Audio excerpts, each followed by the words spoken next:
তোমাদেরকে ওয়েলকাম করছি আমার গ্র্যাজুয়েট মুভিতে। তো আজকে আমি কথা বলবো কাকে নিয়ে বলো তো? আজকে আমি কথা বলবো মিস্টার জিতকে নিয়ে। মিস্টার জিত, লাউড়া জিত। বাংলা ইন্ডাস্ট্রিতে একজন আছে মিস্টার জিত, সুপারস্টার। মুভি তো করে বালের মতো, জানো সবাই। বছরে একটা করে মুভি আসে আর 2 বছরে একটা করে মুভি আসে, আর বালের মতো হেগে দিয়ে চলে যায়। মানুষ কেন দেখবে ভাই তোমাকে? তুমি কোথায়? দেব এদিকে ছড়িয়ে হেগে বেড়াচ্ছে, এত সুন্দর সুন্দর মানে হলুদ হাগা হাগছে। তুমি কোথায়? তুমি কোথায়? মানুষকে তো, বাংলা ইন্ডাস্ট্রিকে তো একটা কম্পিটিশন দিতে হবে ভাই।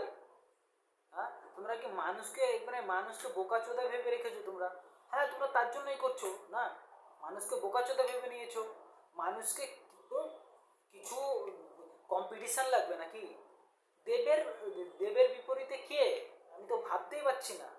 একটা বাংলা ইন্ডাস্ট্রি চলবে কি করে? কি করে চলবে?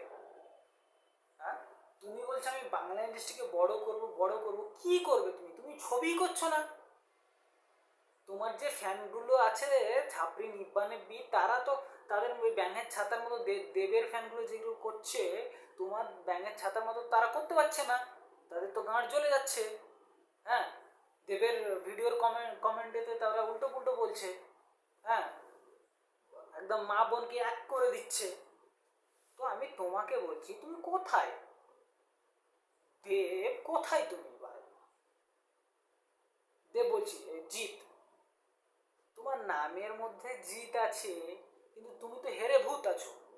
হ্যাঁ, বানাও ভাই, সিনেমা বানাও। তুমি চলে গেলে নেটফ্লিক্সে টাকার লোভে। আরে ভাই, টাকার লোভ থেকে বেরিয়ে আসো। তুমিও তো দেবের মতো না। তুমি তো অভিনয়টা পারো। দেব না হলে অভিনয়টা পারে না, তুমি তো অভিনয়টা পারো। তাহলে টাকার লোভটা কেন এত তোমাদের?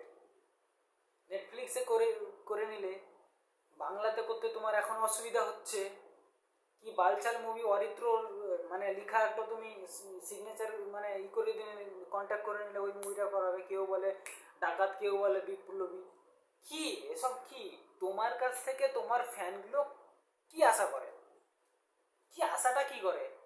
যে তুমি একটা মুভি আনবে, ভালো মুভি আনবে, যেটা হিট হবে, আমরা হিট করব, তাই না? বাট তোমার তো কোনোদিন হবে না। ওই অরিত্র যেরকম মুভি রিভিউ করে, তুমিও সেরকম ওর মতনই মুভি, মানে ওর ওর লেখা মুভি তো ওরকমই হবে, ওর মতো। বুঝতে পারছো কিনা? তো যাই হোক, আমার বলার বক্তব্যটা একটা, যে তুমি যখন বলছো যে আমাদের বাংলা ইন্ডাস্ট্রিকে আগিয়ে নিয়ে যেতে হবে, আগিয়ে আরও অনেক বড় করতে হবে, তাহলে আমাদের তো মুভি ছবিটা তো করতে হবে। এই বছরে তো 20-30টা ছবিতে তো হবে না। বাট তুমি একটা লিড হিরো, মানে দেবের পরে, দেব দেবের পরে কেন বলছি, দেব আর তুমি সমান সমানে। দেব করছে বছরে 3টে ছবি, তুমি 2 বছরে করছে একটা ছবি।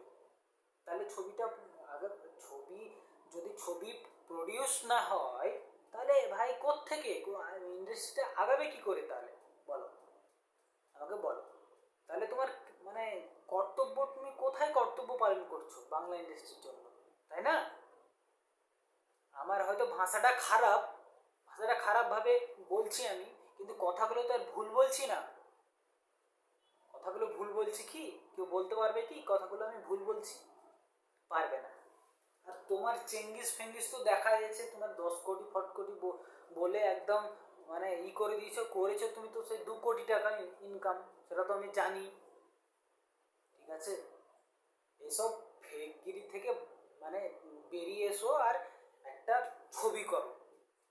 ঠিক আছে, শিবুদা, নন্দিতা দি যেরকম মুভি করছে, জানালা মানে প্রোডাকশানে, সেরকম মুভি করো ভাই। দেখো, আমি তোমাকে বলছি, রঘু ডাকাত যে আসছে ছবিটা দেবের, ওই ছবিটার থেকে রক্তবিষ্টু ও ডবল টাকা কামাবে। এটা আমি গ্যারেন্টি লিখে দিয়ে বলবো, কারণ রঘু ডাকাত কখনোই সেটা করতে পারবে না, কারণ ওই মুভিটাতে ইলজিক্যাল মুভি, কোনো লজিক নেই। হ্যাঁ, আর রঘু ডাকাত ছবিটাকে মানে গল্পটাকে একদম ও বেকার করে দিয়েছে। দেবকে নিয়ে আজকে আমি কথা বলতে আসিনি, দেবকে নিয়ে আমি কথাও বলবো না, আমি বলতে এসেছি জিতকে নিয়ে। ভাই তুমি দেখো, মানে ওই মুরগি রাখে না, ওটাকে আমরা আমাদের আঞ্চলিক ভাষাতে খুল্লা বলি, খুল্লা। তো প্লিজ ওই খুল্লা থেকে বেরিয়ে এসো এবার, ঠিক আছে? বেরিয়ে এসে যদি তুমি কিছু একটা করছো, যাই তুমি রঘু ফঘু যাই করছো, ডাকাত ফাকাত বিপ্লবী যাই করছো, তুমি সেটার প্রচার প্রথম থেকে করো। আমার বক্তব্যটা এটা, ঠিক আছে? এরকমভাবে মানে তুমি যে প্রমিসটা করছো যে আমি আমার বাংলা ইন্ডাস্ট্রিকে আগিয়ে নিয়ে যাব, সেটা প্রমাণ করো। এভাবে তো 2 বছরে একটা মুভি করলে, 1 বছরে একটা মুভি করলে তো আর আমাদের ইন্ডাস্ট্রিটা আগাবে না, তাই না? তো যেটা ভাই বলছো তুমি, ভাই তো বলা যাবে না, দাদা তুমি যেটাই বলছো দাদা, সেটা করো দাদা, জিৎ দাদা। হুম। না তো তুমি এখন তাও কিছু কিছু কিছু কিছু মানুষের মনে আছো, মানে মনে আছো তুমি, ঠিক আছে? আর কদিন পর দেখবে তোমাকে পাছাতেও রাখবে না, এই মন থেকে পুরো এদিকে পা দিয়ে নেমে যাবে, বুঝলে? তো এটাই। আর তুমি যে এই যে রঘু ডাকাত করছে, তারপরে এই বোম্বাদা একটা ছবি করছে, ওটার নামটা কি?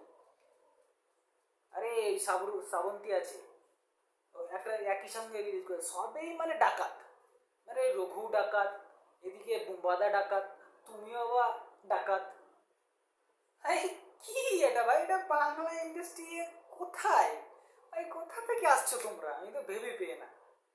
ভাই কোথা থেকে, আর আমাদেরকে ওই ভগবান কোথা থেকে আমাকে পাঠিয়ে দিয়েছে যে এটা তোমাদের আমাদের দেখতে হচ্ছে, তোমাদের মানে নিয়ে কথা বলতে হচ্ছে, বুঝতে পারছো?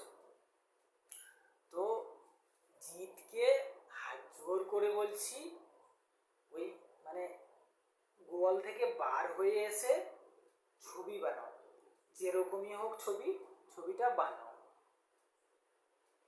তো ভালো থেকো বন্ধুরা, আজকের মতো এটুকুনি বলার ছিল আমাকে, বাস।